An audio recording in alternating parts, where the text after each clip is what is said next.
जय श्री हरि विष्णु।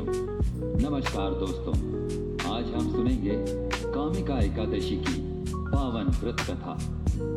कामिका एकादशी एक ऐसी अति पुण्यदायिनी तिथि है जो मनुष्य के समस्त पापों का नाश कर उसे प्रभु चरणों की ओर अग्रसर करती है। आज श्रावण मास के कृष्ण पक्ष की कामिका एकादशी के इस पावन अवसर पर आप सभी श्रद्धालुओं को हार्दिक शुभकामनाएं। अब हम जीव को श्री हरि के शरण में ले जाकर उसे जन्म जन्मांतर के बंधनों से मुक्त करने वाली माता का ध्यान करते हुए श्रवण करते हैं कामिका एकादशी की पौराणिक कथा का। एक समय हस्तिनापुर का राजमहल विशेष रूप से प्रकाशित हो रहा था। महाराज युधिष्ठिर अपने राज सिंहासन पर ध्यान मग्न थे। हृदय में भक्ति और नेत्रों में प्रभु दर्शन की प्रबल उत्कंठा थी। तभी आकाश में मधुर संगीत गूंजता है। स्वर्ण विमान पर विराजमान तेजस्वी शांत नेत्रों वाले और करुणामय दृष्टि से विभूषित भगवान श्री कृष्ण हस्तिनापुर के प्रांगण में अवतरित होते हैं। युधिष्ठिर महाराज श्रद्धा से हाथ जोड़कर प्रभु को नमन करते हैं। फिर भगवान श्री कृष्ण और युधिष्ठिर महाराज के बीच एक अत्यंत महत्वपूर्ण संवाद होता है। युधिष्ठिर महाराज भगवान श्री कृष्ण से पूछते हैं, हे पुरुषोत्तम, आपकी दया से मैंने देवशयनी एकादशी का महत्व जाना। अब कृपया आप मुझे श्रावण मास के कृष्ण पक्ष में आने वाली एकादशी के विषय में बताएं। युधिष्ठिर महाराज का प्रश्न सुनकर भगवान श्री कृष्ण मुस्कुराए और उत्तर दिया, हे राजन, आज मैं तुम्हें कामिका एकादशी की पुण्य कथा सुनाता हूँ, जिसे देवगण भी वंदन करते हैं। यह ऐसी एकादशी है जो मन, वचन और कर्म को पवित्र करके जीव को प्रभु के समीप ले जाती है। हे राजन, एक समय जीवों के कल्याण के लिए नारद मुनि ने यह प्रश्न अपने पिता ब्रह्मा जी से किया था। ब्रह्मा जी ने उन्हें जो वर्णन किया वह मैं आपको कहता हूं, ध्यान पूर्वक सुनिए। नारद मुनि बोले, हे पितामह, क्या आप मुझे श्रावण मास के कृष्ण पक्ष में आने वाली एकादशी के विषय में बता सकते हैं? ब्रह्मा जी मुस्कुराए और बोले, हाँ वत्स, श्रावण मास के कृष्ण पक्ष में आने वाली एकादशी कामिका एकादशी है। इसकी महिमा इतनी दिव्य है कि इसके श्रवण मात्र से अश्वमेध यज्ञों का फल प्राप्त होता है।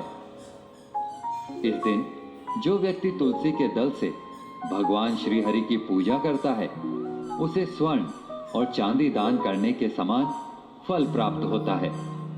कामिका एकादशी के दिन तुलसी पूजन का विशेष महत्व है। इस दिन भगवान केशव को नव अंकुरित तुलसी मंजरी अर्पित करनी चाहिए। जो व्यक्ति ऐसा करता है वह अपने पूर्व और वर्तमान के सभी पापों से मुक्त हो जाता है। अब मैं तुम्हें कामिका एकादशी की एक पौराणिक कथा सुनाता हूं, ध्यान पूर्वक सुनो। एक समय धर्मध्वज राजा की पुत्री के रूप में तुलसी जी अवतरित हुई। उस समय भगवान नारायण की तपस्या हेतु वे अनेकों तीर्थ स्थानों पर भ्रमण कर रही थी। तब गंगा जी के तट पर उन्होंने भगवान श्री कृष्ण के ध्यान में मग्न गणेश जी को देखा। अत्यंत सुंदर, पीतांबरधारी, शुद्ध और ध्यान मग्न गणेश जी को देखकर तुलसी उन पर मोहित हो गई और उनसे विवाह करने की अपनी इच्छा उनके समक्ष प्रकट की। तपस्या भंग होने पर भगवान श्री गणेश बोले, हे देवी, आप कौन हैं?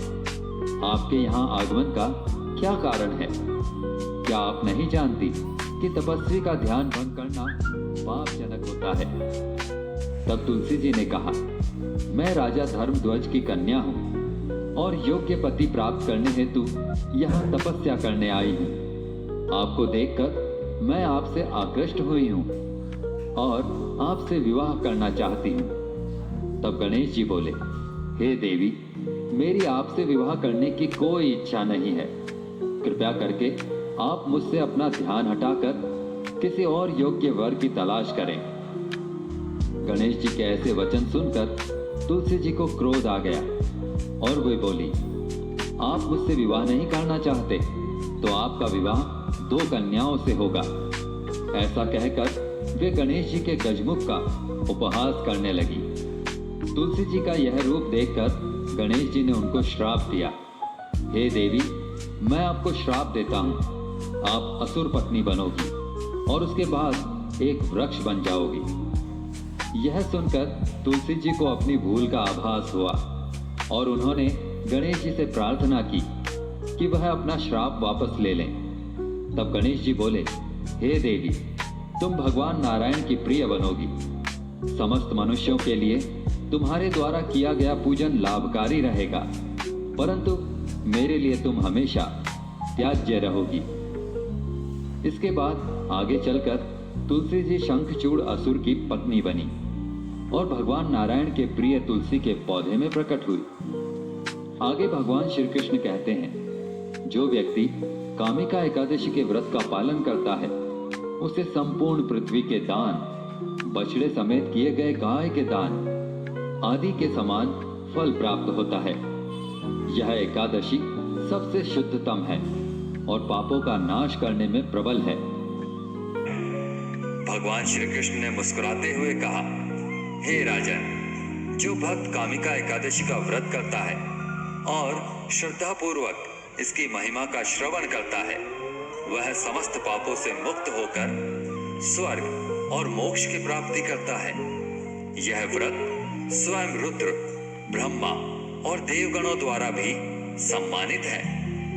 मित्रों, हम भगवान से प्रार्थना करते हैं कि भगवान श्री हरि विष्णु आपकी सभी मनोकामनाएं पूर्ण करें। तो प्रेम से बोलिए, श्री हरि विष्णु की जय, कामिका एकादशी की जय।